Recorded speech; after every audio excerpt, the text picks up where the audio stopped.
Bismillahirrahmanirrahim. In today's class, I am going to discuss about Hooke's law, the definition of Hooke's law and the mathematical relation of Hooke's law, and as well as the important terms which include in the mathematical relation of Hooke's law. So the statement of Hooke's law is the stretching frequency is related to the masses of the atoms and the force constant. Stretching frequency is directly proportional to force constant and stretching frequency is inversely proportional to the masses of the atoms. Hooke's law में ये कहता है कि हमारे साथ जो stretching frequency होती है वो डायरेक्ट प्रोपोर्शनलिटी में होती है, किसके साथ? फोर्स कांस्टेंट के साथ। और हमारे साथ जो स्ट्रेचिंग फ्रीक्वेंसी होती है वो इनवर्सली प्रोपोर्शनल होती है मास ऑफ द एटम के साथ। अब हम आते हैं mathematical relation of Hooke's law. Mathematically the Hooke's law can be written as stretching frequency is equal to 1 divided by 2 pi c into f divided by mu into stretching frequency is equal to 1 divided by 2 pi c into f divided by mu as a whole square। यहाँ पर हमारे साथ जो stretching frequency है वो indirect relation में है, किसके साथ? फोर्स कांस्टेंट के साथ। और जो हमारे साथ स्ट्रेचिंग फ्रीक्वेंसी है वो इनवर्स रिलेशन में है यहाँ पर मास के साथ। म्यू यहाँ पर रिप्रेजेंट करता है reduce mass. So what is reduce mass? For example हमारे साथ ये एम ए है और ये एम बी। एम ए है हमारे साथ है एच ओ और एम बी हमारे साथ सी। ये हमारे साथ टू डिफरेंट एटम है। इन दोनों का जो मास होगा वो डिफरेंट होगा फ्रॉम ईच अदर, तो इसका जो एवरेज होगा हमारे साथ वो रिड्यूस मास कहलाएगा। Reduce mass is basically the average of the two atoms, average of these two atom. यहाँ पर हमारे साथ जो टू है वो एक फिगर है और पाई हमारे साथ कांस्टेंट है जिसकी वैल्यू है 3.14। C is also constant. The value of C is 3 multiplied by 10 raised to power 8। mu हमारे साथ है 1 by mu is equal to 1 by ma plus 1 divided by mb। अगर हम इसका एवरेज लेते हैं, अगर हम इसका एलसीएम लेते हैं तो इस टर्म से यानी इस इक्वेशन से हमारे साथ ये वाला आ जाएगा। ये हमारे साथ इक्वेशन 1 है और ये वाला हमारे साथ इक्वेशन 2 है। तो जब ये हमारे साथ आ जाएगा तो हम 2 को 1 में पुट करेंगे, तो इससे जो लास्ट फाइनल रिजल्ट हमारे साथ आता है वो है the stretching frequency is equal to 1 by 2 pi C into F divide by M A multiply by M B divide by M A plus M B into half. So this is the mathematical relation of Hooke's law in which stretching frequency is in direct relation to the force constant. What is force constant? Force constant is basically the strength of the bond. Force constant हमारे साथ strength of the bond को represent करता है कि ये bond हमारे साथ कितना मजबूत है। मतलब कार्बन कार्बन सिंगल बॉन्ड हमारे साथ जो होता है वो वीक होता है as compare to carbon carbon double bond, और वो वीक होता है as compare to carbon carbon triple bond. So यहाँ पर जो स्ट्रेचिंग फ्रीक्वेंसी होगी वो डायरेक्ट रिलेशन में होती है स्ट्रेचिंग फ्रीक्वेंसी फोर्स कांस्टेंट के साथ, यानी stretching frequency is in direct relation to the force constant. When the stretching frequency is increased, the force constant is also increased, and when the stretching frequency is increased, the masses of the atom decrease. So this is the mathematical relation of Hooke's law. Hooke's law can be explained from examples.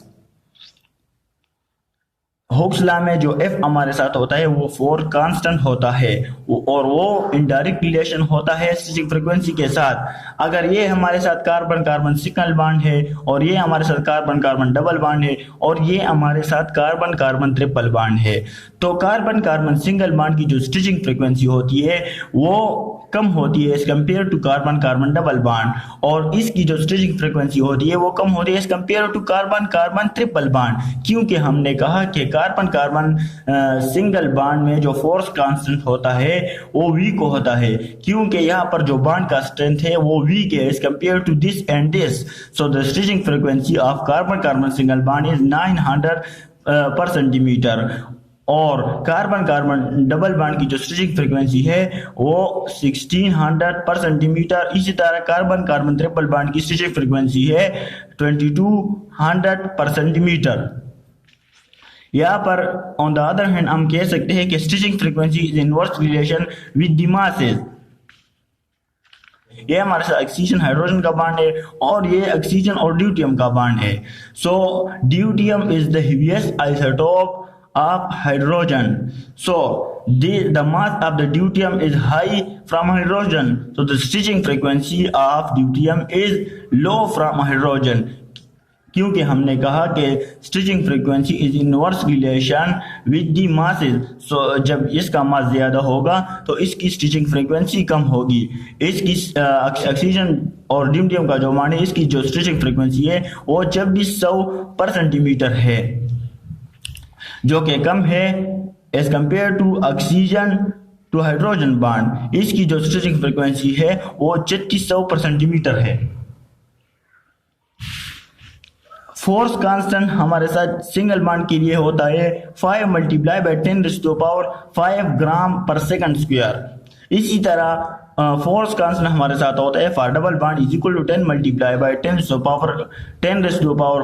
Gram divide by second square. इसी तरह for triple bond 15 multiply by 10⁵ gram per second square.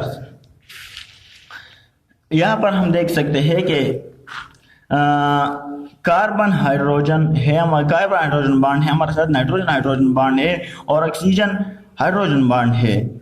तो oxygen का nitrogen का जो मास है वो ज़्यादा है एज कम्पेयर टू कार्बन। इसी तरह नाइट्रोजन का जो मास है वो ज़्यादा है एज कम्पेयर टू कार्बन। इसी तरह ऑक्सीजन का जो मास है वो ज़्यादा है एज कम्पेयर टू नाइट्रोजन। तो on the basis of masses अगर हम इसकी स्टिचिंग फ्रीक्वेंसी की वैल्यू या इसकी स्टिचिंग फ्रीक्वेंसी का ऑर्डर लिखे तो ऑर्डर हमारे साथ ये होगा, क्योंकि कार्बन हाइड्रोजन बॉन्ड इसकी स्टिचिंग फ्रीक्वेंसी ज़्यादा होगी as compare to nitrogen hydrogen bond, and इसकी स्टिचिंग फ्रीक्वेंसी ज़्यादा होगी as compare to oxygen hydrogen bond, क्योंकि हमने कहा कि ऑक्सीजन का मास ज़्यादा है एज कम्पेयर टू नाइट्रोजन और नाइट्रोजन का मास ज़्यादा है एज कम्पेयर टू कार्बन।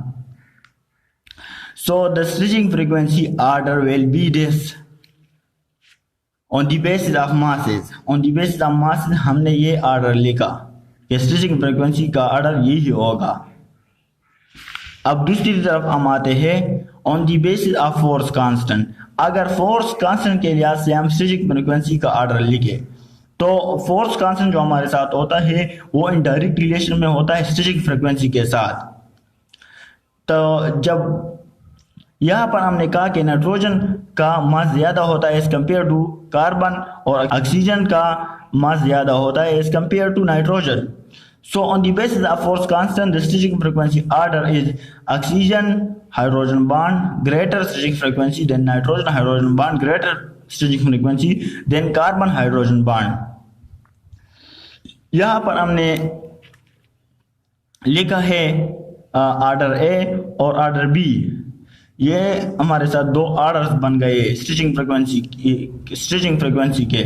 तो अब हमारे साथ कौन सा ऑर्डर ठीक होगा, या ये वाला ठीक होगा या ये वाला? एक तो ठीक होगा।